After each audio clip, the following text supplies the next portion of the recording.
আমাদের মধ্যে ইতিমধ্যে যারা রাজনৈতিক দল হিসাবে শেখ হাসিনার বিরুদ্ধে রাস্তায় লড়াই করেছে, আমাদের সাথে যারা রাস্তায় ছিল, ইতিমধ্যে প্রায় 50টি দল পরিষ্কারভাবে ব্যক্ত করেছে ডিসেম্বরের আগে নির্বাচনের জন্য।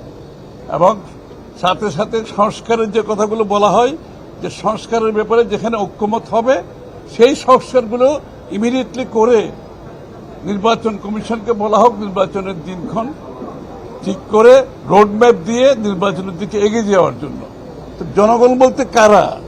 এখন জনগণ বলতে যদি কোনো একটা বিশেষ গোষ্ঠী সুবিধাভোগী যারা গণতন্ত্রের বিরুদ্ধে গিয়ে, জনগণের ভোটাধিকারের বিরুদ্ধে গিয়ে গণতন্ত্রকে সংস্কারের মুখোমুখি করছে, অথবা কোনো বিশেষ সুযোগ সুবিধাভোগীদের বিরুদ্ধাচরণ করছে, মুখোমুখি করছে, এটা তো কারো তো বুঝতে কষ্ট হওয়ার কোনো কারণ নাই। সুতরাং 16 বছরের